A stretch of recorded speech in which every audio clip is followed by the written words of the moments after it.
Hello guys, it's me Tariq Akhtar Ansari. In this video, we are going to see how we can connect Node.js application with Postgres database. After doing the connection, we'll see how we can fetch the data from a particular table into a Node.js application using callback, using async await, and finally we'll see how we can insert data into a database, and we will also see how we can get the inserted row return from Postgres database.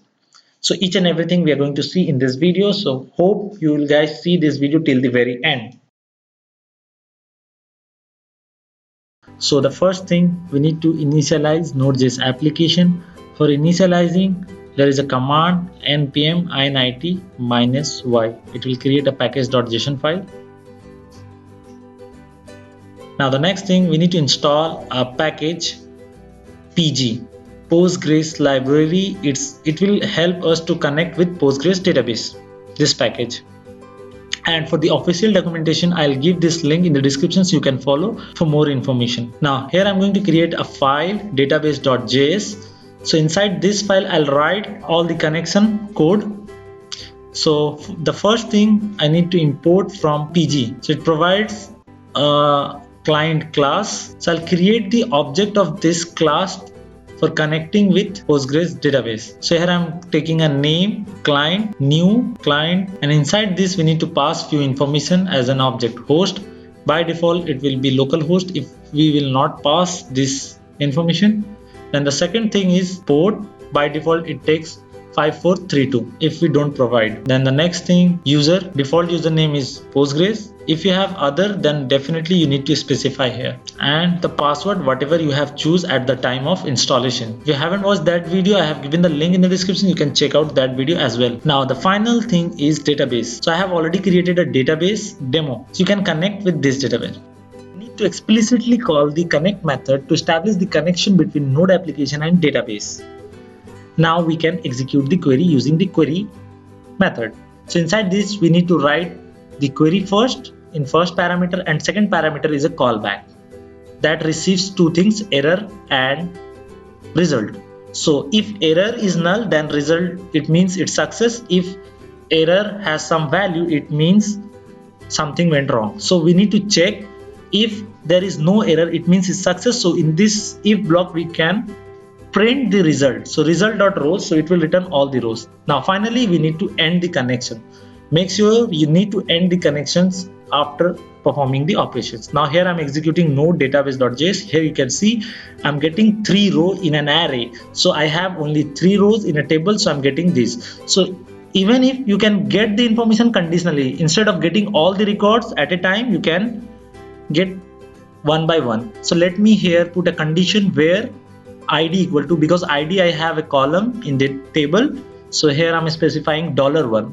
I'm not concatenating value directly here.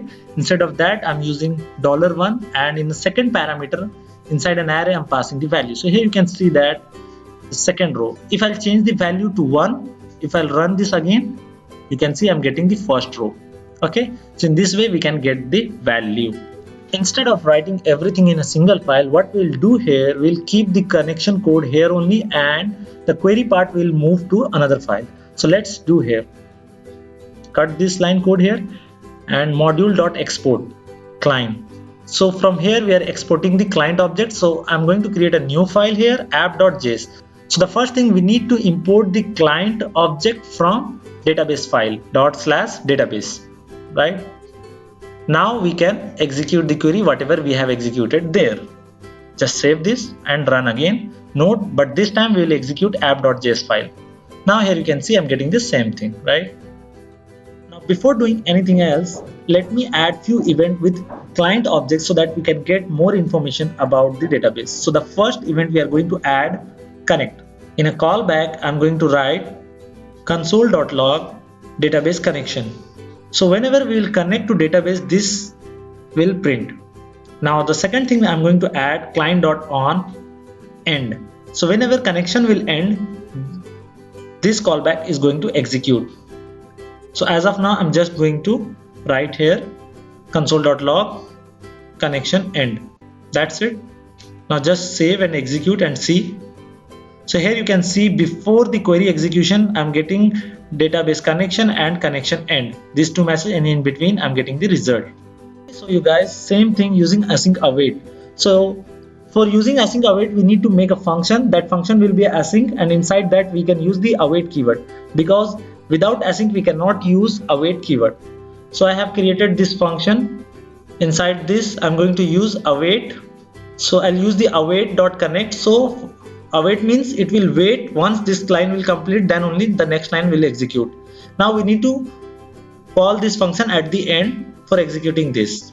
Now we have one more way. Normally we don't write in this way. We can make this function as a self call. So we don't need to make the query function, then we need to call. What we'll do, we'll wrap this with parenthesis bracket and we'll just call at the end. So self called function. So this is a async function and it will work, right? Now we need to change client.query. Now it is written in callback way. Now I'll remove the callback. Const result equal to await. Then we'll get the value in a result. Now we can print the result console.log result.row, and finally client.end. Now we can run this. We are getting error because we already did the client.connect and again we have written inside the async function. So we need to remove the first one and run again. Now you can see it's worked successfully. Till now we have seen how we can select the data from database. Now let me show you how you can insert data into a database. So the first thing, we need to change the query from here. So insert into table name. Here my table name is demo underscore table, and we need to specify the column. So name and address, in these two fields I want to insert the value because ID will automatically be incremented. So the insert into table name, and we need to specify their column and then space values, and then we need to specify the value. So here I am specifying their variable like $1 and $2, and in the second parameter we need to specify their value in an array for each $sign. So for the first dollar, here I'm giving the value technical, and for the second I'm giving here value test world. Now remove the third parameter. Only there will be two parameter, first query and second will be the dynamic value. So this technical will be replaced by $1 and $2 will be replaced by test world. Now let me write one more thing here, result.row count. Now let me show you. First let me run this query. So here you can see in an array you are getting nothing, but you are getting 1. So row is blank, but we are getting row count 1. You can see here, right? So why we are getting the row blank? Because we haven't specified that we want to get the value of the current inserted data. So if you want to get, then you need to write here returning in capital letter and space asterisk. So it will return the current inserted row. So here you can see technical test world, and in an array we are getting ID 5, right? If I'll specify name only, then we are going to get name only. Okay, so inserted name only. So in this way you can get. So thank you guys for watching this video. Hope you like this video. Please subscribe my channel, because making this video takes so much of time and effort to make this video in 8 minutes. Thank you guys for watching this.